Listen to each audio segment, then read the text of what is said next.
know you'll be wanting team success for the group, but how are you feeling about your own play over the last handful of games? And Tocchet had some nice words for the way you played last night after the game as well. Yeah, I feel good. I think my timing's good. I think that's a big thing. Is sometimes I'm working really hard and not really in the right spot. And I think since that Chicago game, I felt a little better. It's not that my legs aren't there all the time. Like I said, this game is so timing based. I think that the guys will tell you they feel like you're just skating laps and you're never in the right spot. And I feel like my instincts right now are just a little sharper, and it's allowing me to be in the right place. And I mean, once that happens, everything else kind of takes care of itself. Are there subtle things that you notice when you're going through a stretch like this, when things are clicking? Well, one, you get the puck more. I mean, you're even as simple as I can tell when my timing's on if I get to hit the defenseman on the forecheck. And typically, like when I tell you guys I'm physically engaged, it's when it's because I got good timing and I'm skating, and sometimes I chip it at the wrong time and I can't even hit the guy because I'm too late, and then that's when it's a hard feeling, and then you feel like you're fighting it, and you force plays because you're not having the puck as much. It's like the domino effect, and just right now it's all timing based for me. You mentioned the physical play against Minnesota and Boston specifically. Early in those games, the first shift of the game, you go, and plan a couple of big hits. Is that an emphasis for you right off the bat in a lot of these games? Yeah, I mean to get into it, but I'm not. If it's there, I'm going to try not to miss it. I think when I'm on, I'm not letting those slide. Like it's just it just happened to be first shift of the game where people were in the way, and that's a good opportunity. And we talk about going through people as a team, not just me. So. We're at that point of the season now where you can't really let anybody off the hook, and going through people and chipping the body is one of our staples. So we've got to make sure we're doing that. You're playing a little bit less than you have in past seasons. Do you think that's part of the reason for the consistency, I suppose, that you're talking about? Yeah, I mean for sure. It's hard when you're on the ice the last 5 minutes every game trying to chase a lead and standing around and can't move. And it's really been nice to see the penalty kill do such a good job where I can go. A lot less on it, and they've been unreal all year. Obviously, you're going to have your stretches, but the guys have done a great job all season. So, I mean, just being a minute or two less a game is I've been noticed such a difference from the last 2 years. Last year, I think you said you wanted to shoot more. Are you shooting enough? No, I honestly find that just the way that our line is constructed, I'm like a down low player, and that's okay. Like I was talking to our skills coach last week about how I don't have any shots. He's like, look, we're watching clips, and I'm never in the shooting area. I'm always behind the net. I'm always in front of the net. And when you play with a guy like Brock, who's always in that spot, I mean, we're okay with that being how it works. Yeah, sometimes you capitalize, sometimes you don't, and yeah, I mean, I think I've had a fairly higher shooting percentage my whole career anyway. So. You play with a lot of passion, and you've touched on this earlier about channeling that passion in the right direction this year. How big of a key is that into your success? Yeah, honestly, I said it recently. Like I feel like I carry the same amount, and I still get just as angry. I just feel like we're winning a lot more hockey games, and like at the end of the day, that's really all that matters. And just playing in front of this crowd, in the playoffs in April and May and June, and that's what everybody's working for. And when you're losing games, it's easy to be more frustrated, and we're coming out on the right side of things a lot more nights than we aren't. And I think that's honestly just the big reason is just to see the team come together and have a lot more success. And it allows me to play a little more level-headed because especially when we're winning games, you don't want to be a distraction. But it's something I'm constantly working at and something I'm trying to get better at every day. Is this the most fun you've had playing hockey with this group and this success you're having right now? Yes, probably. Than the last couple of years for sure. The other thing too, like when you talk about maturity as an athlete, as you get older, you get families and all that. I mean, does that kind of help you stay grounded a little bit more? Yeah, a little bit. That's just part of the gig, right? I'm a dad and a husband at home first before this. At the end of the day, this is a game and a job, and I love being at home with the kids and the wife and getting the quality family time. And we, especially this next month's going to be great. I think everybody, the schedule calm down and be at home for 20. Have a feel for the group. What's your feel right now coming off the game last night and what they need heading into tomorrow? Well, as we had a meeting today, that they know that obviously, I think we lead the league in penalties since the All-Star break. That's kind of a concerning thing for me because a lot of it's the stick. We got to stop turnovers, things like that. Consistency when it comes to those categories is something we got to get better at if we want to get to the next level. So it's been addressed, not just for me. I think the players are saying it too, which is a good thing. How do you eliminate those stick penalties? Is it just attention to detail? Well, we practiced today. We had a drill where it's stick on puck. That will help. Might have to start taking ice time from guys that are taking numerous penalties. that's the only really how you make the players accountable. And hopefully the player understands that and changes even the technique, you know. You can't have a loose stick when you can't have your stick flapping in the air. You know, I will say that, you know, I do hate in the league that people snap their headbacks and they get penalties, and I feel bad for the refs because I could see, you know, a guy who snaps his head, they call it. We've had 3 where the guy really didn't high stick guy and the guy snapped his head. So, but the refs have done a great job. I've actually told a couple of refs, if you find a guy snapping his head, I wouldn't even give the guy a penalty for the rest of the year. Like, that's how you curb that crap. But I'm off topic. We're taking too many penalties. How's that? Were any of those 3 last night? Like penalties? No, where you said guy snapped his head back. No. It's been a bunch of other games, but it happens, and I don't blame the refs. I mean, because they get fooled. You don't want to be fooled twice and 3 times, because then, if I was a ref, I'd be pissed. What about, you talked yesterday about Yeah. pressure and how you guys kind of dealt with that against the forecheck. Looks like you split up your pairs a little bit. Is that part of the reaction to that, maybe having Phil and Hughes in a position to break pucks out? Yeah, I think sometimes it's you try different things. You know, it doesn't mean it's going to be set in stone. But I think sometimes it's good to throw different things at your group. You know, the one thing that I thought over the last year we've cleaned up a lot of, but it's kind of creeped back in, is when we've made a mistake. There's been 2, 3 mistakes after that mistake. It happened on 2 of the goals where a month ago that wouldn't have happened. For some reason, it's crept back in our last year game, and you know, that's 500 hockey teams when you do that. So you cannot duplicate triple of your mistakes in a play, and it happened twice yesterday. So the players understand that, and they have to clean that up. It's one power play goal with 2 new units, but Yeah. at times it looked like the groups struggled to gain entries. Is that just something that comes with time and practice, that it's not always going to be Quinn taking it up ice? Well, in fairness to them, we did it in a morning skate. We're going to split it up, so it was a short notice. It wasn't like we've had a couple of days to go over it and practice and meetings, so we've got to give them a break. But it was nice to get that goal, though. You know, we talked about Pittsburgh, some of their PK, the middle might be open. It's nice that the guys listen and pre-scout, and what happened? The middle was open and best score. So that's a positive. Hopefully we can build off that. It looks like, based on deployment, that the Miller-Ronick group was PP1 for the most part, and the Hughes group came on second. I think in one power play you started with that group. But do you ever worry about making sure Hughes gets enough power play touches if he's second on? Yeah, listen, this is a temporary thing. You know, I don't know how long it'll last, but, you know, it'd be crazy to have, you know, Hughes is drinking Gator on the bench in a pressure situation. He's got to be out there. I mean, you know, it's a Huggy understands. But saying that, whether we're culture or the mindset of the team has to come first before any player. And I don't find our mindset on the power play was at a good space. So doing this might help when if we do go back to the other way, we're in a better place. That's the way I look at it. Is managing ice time, sort of thinking about the big picture, part of that story?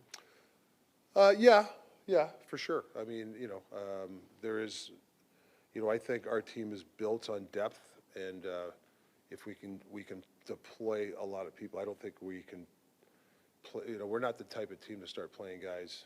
I hope not. I mean, but where you're overplaying guys, I think, especially in the forward position.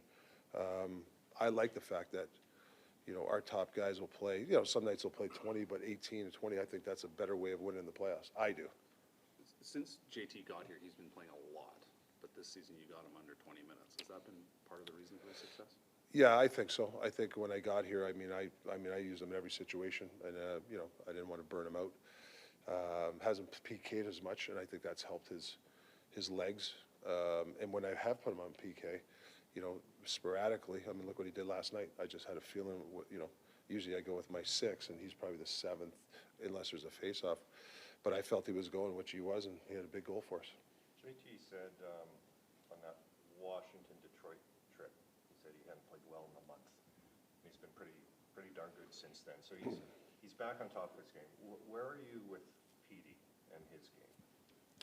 Yeah, I think a guy, let's talk about Millsy. For me, and Millsy is, he recognizes it, and then he works at his game. You You know, he's the first guy to tell you guys he was crap, and, you know, and then, but he does something about it. So that's one thing with Millsy, and he's played, you know, he's been our best forward, let's face it, the last 6, 7 games. Pete's been, I don't know the word to say, maybe just okay. Like, he's had sporadic, and I think, you know, we have 22 games or whatever left to get his game going, you know. You know, maybe I got to do a better job of getting him going in certain spots. You know, sometimes moving around a little bit will help, but I think the power play has hurt his 5-on-5 play for some reason. The confidence of the power play has kind of cost his confidence a little bit on 5-on-5, and we've had some good talks. Actually, he's had a good headspace. I just talked to him in the last couple of days about he feels good about his head right now, so that's a good thing. But, you know, you can't worry about if a bad power play is going to affect your 5-on-5 play. You can't. You just got to be able to stick with it, and you know, be that. You know, he's got to be a play driver for us. You know. He admits at times he's felt fatigue, and like you made a comment to us after a few games recently that some guys look tired. Did you see that some games as well during this stretch? Yes, I have. But, you know, Pete is still learning. He's 25. He's still trying to learn. He hasn't played much playoffs. Like, he's got to understand there's a lot of things. But, you know, to me at practice, that's where, you know, I think he's changed his mindset a little bit. You know, he would rest in practice because he wanted to fresh for the games, but he has to understand practice is really important, and you got to push the pace. That's how you deal with pressure. So I think he's starting to understand that. You're seeing a change in his practice then? He's practiced a lot better for me the last 2-3 weeks, and I think that will help him in the long run. You know, I'm a firm believer you practice hard. You know, you have to practice really hard. You'll get days off. I'll get you rest, but I think sometimes he was resting because you know, he knew he was going to play a lot, and he was resting for the games. I think you got to be careful of that.